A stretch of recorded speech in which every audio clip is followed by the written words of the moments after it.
بسم اللہ الرحمن الرحیم صلی اللہ علیہ وآلہ وسلم۔ حضرت آسیہ نے اللہ تعالیٰ سے دعا مانگی، اے میرے پروردگار، میرے لیے جنت میں گھر بنا دے، مجھے فرعون اور اس کے برے عمل سے نجات بخش دے اور ظالم قوم سے چھٹکارا دلا دے۔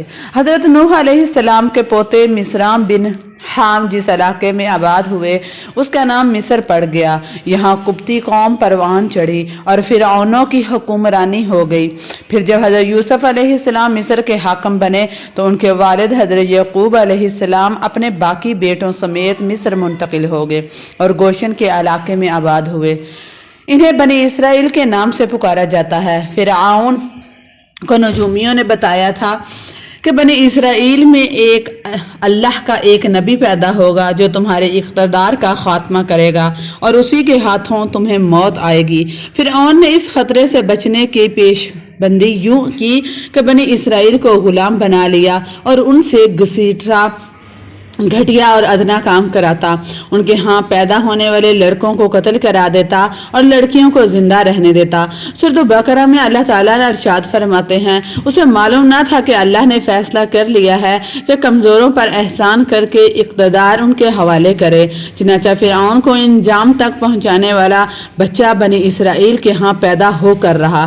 حضرت موسیٰ علیہ السلام کے والد کا نام عمران اور والدہ کا نام عیار خواہ تھا۔ اس نام کو یوقبد بھی کہا جاتا ہے۔ انہیں اندیشہ تھا کہ ظالم فرعون ان کے بچے کو پیدا ہوتے ہی مروا دے گا۔ ماں کو اللہ کی طرف سے پہلے ہی وحی آ گئی، بچے کو دودھ پلانا اور جب اس کا جان کا خطرہ ہو تو اسے دریا میں ڈال دینا اور ڈر یا اندیشہ نہ رکھنا۔ سورۃ قصص میں ارشاد ہوا، پھر ارشاد یہ ہوا کہ اس نو مولود کو صندوق میں رکھو، صندوق کو دریا میں ڈال دو تو دریا اسے کنارے پر ڈال دے گا، پھر اس صندوق کو میرا اور تمہارا دشمن فرعون اٹھا لے گا۔ سورۃ طٰہٰ میں ارشاد فرمایا گیا، حضرت موسیٰ کی والدہ کو یہ تسلی بھی دی گئی کہ ہم اس بچے کو تمہارے پاس لوٹا دیں گے اور اسے اپنے رسولوں میں سے بنائیں گے۔ سورۃ قصص میں ارشاد ہوا، عیار خواہ نے اللہ کے حکم کی پیروی کی، ساتھ ہی اپنے بڑی بیٹی کلثومہ، بعض روایت میں ان کا نام مریم بھی آتا ہے، یعنی موسیٰ کی بہن سے کہا اس کے پیچھے پیچھے چلی جاؤ، چنانچہ وہ صندوق کو دور سے دیکھتی رہی۔ سورۃ قصص میں ارشاد ہوا، جب بچے والا صندوق دریائے نیل کی بہاؤ پر بہتا ہوا فرعون کے محل تک جا پہنچا تو فرعون کی بیٹی اور باندیاں اسے دیکھ کر بہت متعجب ہوئیں۔ انہوں نے اسے دریا سے نکالا اور ملکہ آسیہ کو پیش کیا۔ انہوں نے صندوق کا ڈھکنا کھولا تو اس میں ایک نہایت ہی خوبصورت بچے کو دیکھ کر وہ بہت خوش ہوئیں، فوراً بچے کو پالنے کا فیصلہ کر لیا۔ فرعون نے بچے کو قتل کرنے کا حکم دیا تو وہ آڑے آ گئیں اور کہا، یہ بچہ میری اور تمہاری آنکھوں کی ٹھنڈک ہے، اسے قتل نہ کرو، ہو سکتا ہے یہ ہمیں فائدہ پہنچانے کا باعث بنے یا ہم اسے بیٹا بنا لیں۔ سورۃ قصص میں ارشاد ہوتا ہے، فرعون نے کہا مجھے اس کی ضرورت نہیں، ہو سکتا ہے تمہاری آنکھوں کی ٹھنڈک بن جائے۔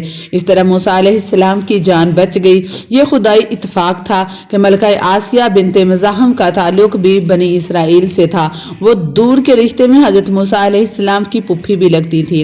اس کے بعد رحمت خداوندی کا ایک ایسا کرشمہ ہوا تو یہ سیدہ آسیہ ہی تھی جن کے بروقت اطلاع اور مدد سے حضرت موسیٰ مصر سے جان بچا کر نکلنے میں کامیاب ہوئے تھے۔ حضرت آسیہ حضرت موسیٰ کی پرورش کے دوران ان کی نیک فطرت سے اچھی طرح واقف ہو چکی تھی، چنانچہ جب موسیٰ علیہ السلام نے اپنے نبی ہونے کا اعلان کیا اور فرعون کے جادوگروں اور ان کے جھوٹے سانپوں کو اپنے عصا سے شکست دی تو وہ فوراً ایمان لے آئیں، لیکن چونکہ اپنے شوہر فرعون کے مظالم کو بھی خوب جانتی تھی اس لیے اپنے ایمان کا اظہار نہ کیا۔ ایک دن وہ اپنی بیٹی کو کنگھی کر رہی تھی کہ ان کے منہ سے اللہ نکل گیا۔ انہوں نے کہا، برباد ہو جا جو اس وقت اللہ کا انکار کرتا ہے، جو میرا فرعون کا اور سب کا رب ہے۔ بیٹی بھی پکی کافر تھی، اس نے اپنے باپ فرعون کی خبر دی۔ فرعون نے انہیں طرح طرح کی اذیتیں دینا شروع کر دی۔ حضرت آسیہ کو دھوپ میں لٹا دیا جاتا، ان پر سانپ چھوڑ دیے جاتے۔ وہ جواب دیتی میں موسیٰ اور ہارون کے رب پر ایمان رکھتی ہوں۔ فرعون نے کئی عزیز ذبح کرا دیے ان کے، لیکن انہوں نے پھر بھی فرعون کو رب نہ مانا۔ آخرکار فرعون نے ان کے ہاتھ پاؤں میں کیل گھاڑ دیے اور سینے پر بھاری چٹان گرا دی۔ حضرت آسیہ نے اللہ سے دعا مانگی، اے میرے پروردگار، میرے لیے اپنے ہاں جنت میں ایک گھر بنا دے اور مجھے فرعون اور اس کے برے عمل سے نجات بخش دے اور مجھے ظالم قوم سے چھٹکارا دلا دے۔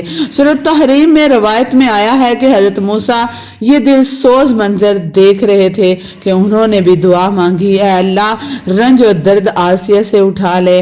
اللہ نے فرشتے بھیجے جنہوں نے حضرت آسیہ پر اپنے پڑوں کا سایہ کیا، پھر انہیں جنت میں محل دکھایا۔ وہ مسکرائیں اور اللہ نے ان کی روح کو اپنی طرف اٹھا لیا۔ حضرت آسیہ کا شمار جنت کی سب سے زیادہ فضیلت رکھنے والی خواتین میں ہوگا۔ قرآن مجید میں سورۃ تحریم میں اللہ تعالیٰ نے اپنے دو پاک نبیوں حضرت نوح علیہ السلام اور حضرت لوط کی بیویوں کی مثال بیان کی، جو نیک بندوں کی بیویاں ہونے کے باوجود کافر رہیں اور جہنم کا ایندھن بنیں گی، اور ان کے ساتھ دو پاک دامن بیویوں کا ذکر فرمایا جو اپنی امت کی مومنہ عورتوں کی سرخیل ہوں گی۔ ایک فرعون کی بیوی آسیہ جو فرعون جیسے کافر اور اللہ کے نافرمان کی بیوی ہونے کے باوجود اللہ پر ایمان لائیں۔ دوسری حضرت عیسیٰ کی والدہ مریم بنت عمران۔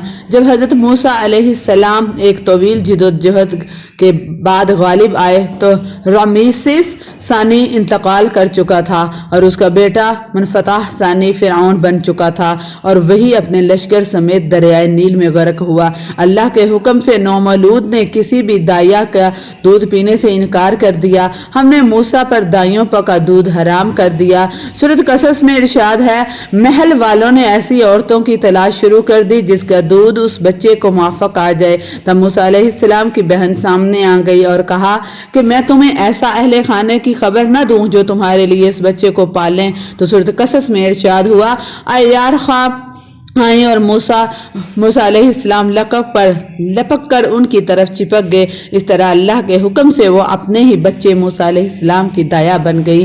ان کے اور ان کے کنبے کے لیے شاہی وظیفے مقرر ہو گئے۔ تو حضرت موسیٰ علیہ السلام فرعون کے محل میں پل کر جوان ہوئے۔ اللہ نے انہیں اپنے نبی مقرر کیا۔ یہ اس وقت ہوا جب وہ مصر سے مدین چلے گئے، اور اس واقعے میں بھی بعض روایت کے مطابق حضرت موسیٰ علیہ السلام کو حضرت آسیہ کی مدد حاصل تھی۔ تفصیل کے مطابق جب حضرت موسیٰ علیہ السلام سے قبطی مارا گیا تھا تب یہ سب واقعہ